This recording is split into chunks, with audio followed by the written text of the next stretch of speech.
Hi everyone. ఈరోజు మనం principal of moments కోసం నేర్చుకుందాం. అసలు ప్రిన్సిపల్ ఆఫ్ మూమెంట్స్ని మనం వారిగ్నన్స్ ప్రిన్సిపల్ కూడా అంటాం. So our topic is Varignon's principle. ఇది ఏం చెప్తుందంటే ఇన్ సిస్టమ్ ఆఫ్ ఫోర్సెస్, అంటే అన్ని ఫోర్సెస్ ఒక బాడీ మీద అప్లై అయితే సిస్టమ్ ఆఫ్ ఫోర్సెస్ అని అంటాం. So in system of forces the algebraic summation of the moments should be equal to resultant moment. So according to statement, in system of forces, the algebraic sum of moments of forces is equal to resultant moment అని మనం define చేయొచ్చు. అందుకోసం అంటే ఏంటంటే let us consider F1 and F2 are the two different forces and their resultant will be R. So F1 F2 అనే 2 force ఉన్నాయి. ఆ రెండింటికి రిజల్టెంట్ ఆర్ అనుకుంటే F1 అనే ఫోర్స్ మూమెంట్ క్రియేట్ చేయాలంటే మనకు కావాల్సింది moment R, that is perpendicular distance D1. అలాగే F2 యొక్క పర్పనల్ డిస్టెన్స్ D2, రిజల్టెంట్ యొక్క perpendicular distance D. So D1, D2, D are the moment arms of the forces respectively F1, F2 and R. So according to our statement, F1 D1 create చేసే moment, that is F1 D1, F2 D2 create చేసే moment, that is algebraically add చేస్తే, మనం ఆల్జిబ్రిక్గా add చేస్తే that should be equal to resultant moment R into D. ఓకేనండి, దీన్ని మనం prove చేయొచ్చు. దీన్ని మనం sigma M is equal to R into D అని మనం ప్రూవ్ చేయాలి. ఆ స్టేట్మెంట్ని మనం ప్రూవ్ చేయాలి. So let us heading proof create చేయాలంటే ఒక చిన్న డయాగ్రామ్ మనం అజ్యూమ్ చేసుకోవాలి. రెండు కండిషన్ దగ్గర మనం అజ్యూమ్ చేస్తున్నట్టు F1, F2 and result R is result and all the forces and purple distance D1, D2 and D ఎలా అయితే అనుకున్నామో అదొక డయాగ్రమెటికల్గా మనం డ్రా చేసుకుందాం. సో ఏం చేద్దామంటే let us consider F1 and F2 are the two different forces. మనకి ఏం చేద్దామంటే బి అనే పాయింట్ తీసుకుందాం. ఆ బి అనే పాయింట్ నుంచి ఇవి మూమెంట్స్ క్రియేట్ చేయగలవు. ఎందుకంటే ద పర్పనల్ డిస్టెన్స్ నేను ఏం చేద్దామంటే దీన్ని నేను D1 అనుకుంటా, దీన్ని నేను D2 అనుకుంటా. So the perpendicular distance is D1 and D2. So ఈ ఫోర్సెస్ అన్నీ కూడా ఏ అనే పాయింట్ నుంచి పాస్ అవుతున్నాయి. సో రిజల్టెంట్ కూడా మనం ఏ అనే పాయింట్ నుంచే పాస్ అవుతుంది అని మనం ఆల్రెడీ తెలుసుకున్నాం. So that is resultant R. ఈ రిజల్టెంట్ F1కి F2కి మధ్యలో ఉంటుంది. దాని పర్పనల్ డిస్టెన్స్ నేను D అని అనుకుంటా. అర్థమైందండి. సో ఏని బిని మనం జాయిన్ చేద్దాం. Let us join A and B. మీరు చూడొచ్చు ఏబి ఎలా జాయిన్ చేస్తామో. దీన్ని నేను YX అనుకుంటా, దానికి పర్పెండిక్యులర్గా. So I have X axis. So resultant X axis చేసే యాంగిల్ని నేను థీటా అనుకుంటా. సో దీన్ని మీకు అర్థమయ్యేలా ఇంకా సింప్లిఫైడ్గా డ్రా చేయాలనుకుంటే, so this is my Y axis, this is my X axis. మనకి Y యాక్సిస్ ఉండే point B and A X and Y join అయ్యే పాయింట్ ఏ నుంచి మనకి రిజల్టెంట్ అనేది పాస్ అవుతుంది at an angle theta and the perpendicular distance will be D. ఇప్పుడు ఇది theta అయినప్పుడు ఇదేమవుతుంది 90 degrees కాబట్టి 90 మైనస్ థీటా. ఇది ఆల్రెడీ 90 కాబట్టి ఇదేమవుతుంది థీటా. సో మనకి ఇక్కడ ఒక రైట్ యాంగిల్ ట్రయాంగిల్ ఉంది. According to right angle triangle cos theta is equal to adjacent side D by hypotenuse AB. So D is equal to AB cos theta. అని రాయొచ్చు. ఇది మనకి చాలా యూజ్ అవుతుందండి. సో దీన్ని జాగ్రత్తగా గుర్తుపెట్టుకోండి. సో మనం ఏమేంటి ఆర్ ఇంటూ డీని ప్రూవ్ చేయాలి సిగ్మా ఎమ్ అని.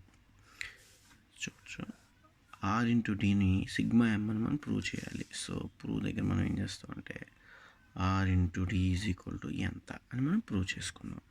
సో మనం ఆల్రెడీ ఇందాకలే డిరైవ్ చేసాం. డి అంటే ఏంటి, ఏబి కాస్ టీటా. సో ఇక్కడ ఏబి కాస్ టీటాని సబ్స్టిట్యూట్ చేద్దాం. సో ఏబిని మనం పక్కన పెడితే ఆర్ కాస్ టీటా అంటాం. ఆర్ కాస్ టీటా అంటే ఏంటి, రిజల్టెంట్ అనేది 2 కాంపోనెంట్స్ కింద డివైడ్ అవుద్ది. సో ఎక్స్ కాంపోనెంట్ ఏమవుతుంది, R cos theta, that is called Rx. అలాగే Y component will be R sine theta, that is equal to Ry. So దీన్ని మనం ఆర్ఎక్స్ అని కూడా రాయొచ్చు.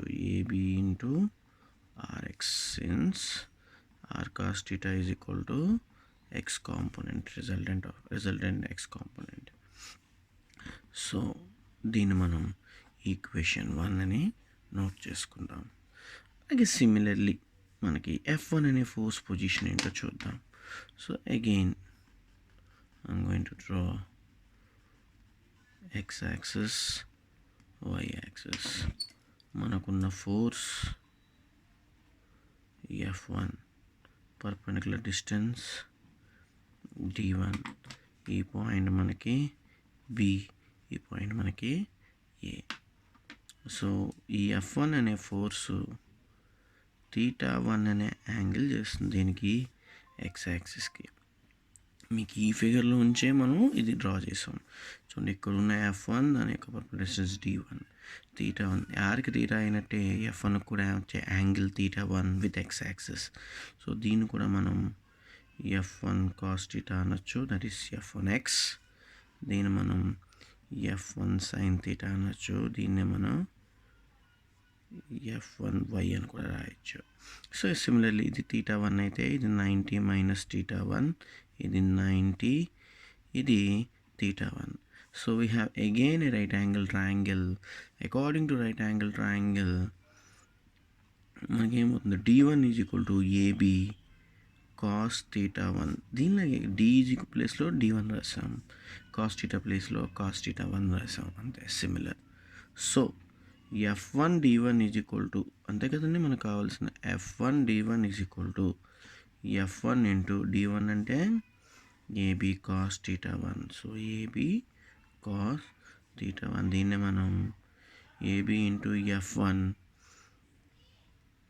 కాస్ θ1 అని రాయొచ్చు. దీన్నే మనం F1 కాస్ θ1 అంటే F1x అని రాయొచ్చు, that is F1 d1. This is equation number 2. మరి చూసుకుంటూ పోతే సిమిలర్లీ